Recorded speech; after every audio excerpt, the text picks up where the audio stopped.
Let's meet our next rising star, Prost Brewing in Northglenn, Colorado. Joining me now is Prost President David Deline. Thanks for being here, David. Happy to be here. Yeah, congratulations, by the way. Thank you. We're very excited and honored. So, David, I just visited Prost's new location, and that brewery is beautiful. I don't even have a dollar figure on how much you invested in this, but it was probably not very cheap. It was a risk, but we believed in it. So tell me about that risk. We know that craft is struggling. We know that beer is going through a rough time at the moment. Why was Prost confident in making the investment in the building in building a new brewery basically in North Glen? Yeah, so we've been watching industry trends and obviously understand the state of the beer world, and we wanted to be counterintuitive to that. What we believe at Prost is in making world class lagers, doing it right and doing it our way. And we felt watching the trends, watching the industry move back to lagers in particular, and just that approachability, but also just the focus on quality. And we really thought there was a niche in the market, and we wanted to brew the best pilsner in the world that we can, and that meant building a facility and doing it our way. Uh, we also knew that there were other like-minded folks out there, and really thought from a contract perspective there was an opportunity to offer that same level of quality, that same level of expertise to other people who believe in that as well. So really twofold from that, we took the risk, we jumped in full speed ahead, and ended up with this beautiful brewery here in Northglenn. How much contract business are you bringing into the brewery? We're about 50-50. Like I said, we really try and take a quality first approach, selling logistics all the way to end, logistics on the end and supply chain at the front, and really a one-stop shop for contract brewing and for those that believe in doing it right and believe in quality first beers. Well, I probably undersold this at the beginning because when our Uber pulled up to the brewery, it's not often that I'm kind of speechless or impressed when I roll up to a brewery these days, but I gotta say that I was super impressed with yours, and it's sort of in this shopping area. What was that before? So we're in North Glen at the North Glen Mall and North Glen Marketplace. The building was originally built as a movie theater that went bankrupt 95% of the way during construction. Landlord rolled it into big box retail. We all kind of know the trends of big box retail.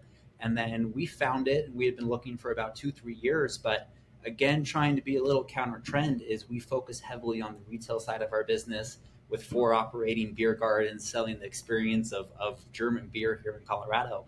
And we wanted that retail front. We didn't want to be in the back of industrial park. And we're very fortunate to work with Northglenn and the developers here, and really revitalized the center and became an anchor tenant here in what you would consider a traditional retail marketplace. With this brewery, how does that change the trajectory that you see for Prost going forward? Oh, it opens so many doors. The level of recognition around it, the hype with the build out of this new 60,000 square foot facility, but really just the ability for Prost to make the beer the way we believe in, resurrecting these centuries old traditions and open fermentation, decoction, spunding, you name it. We've kind of put that all in here. And what we've seen is the marketplace really respond. We've seen distribution growth in double digit figures, both regionally and throughout all of our markets. And we just think we're just starting to scratch the surface of what we can do, offering more great beer to more great people. I'm glad you brought up the distribution side of the business because there's always a little bit of angst, between distributors and brewers when they open new locations like this. But when the beer garden opened, you told me that it had increased your distribution business around 30%.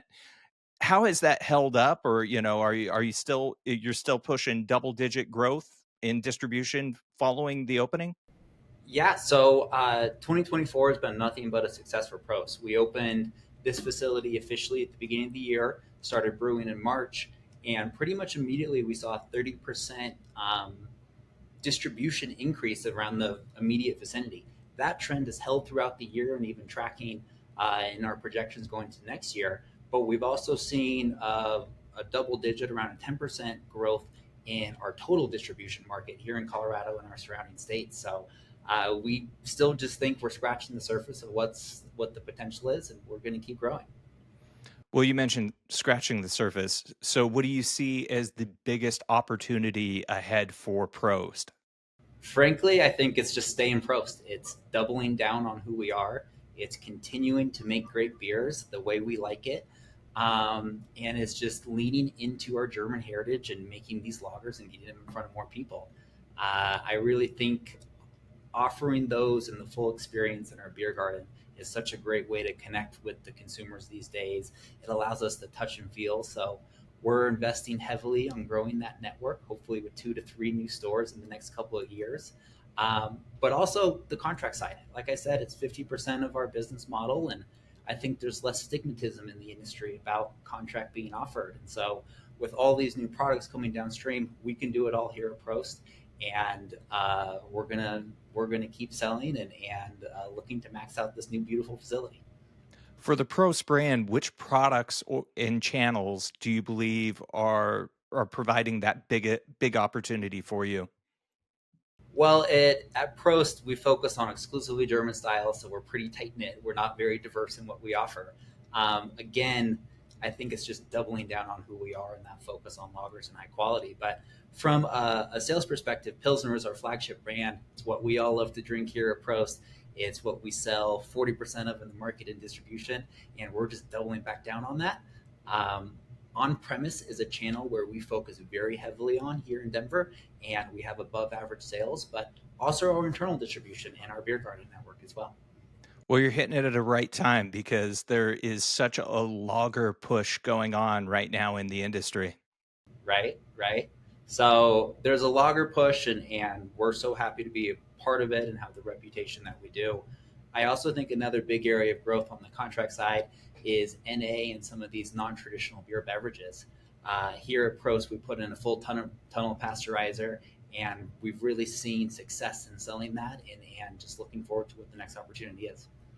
So as we look ahead to 2025, what's one thing that you're looking forward to the most for the Prost brand?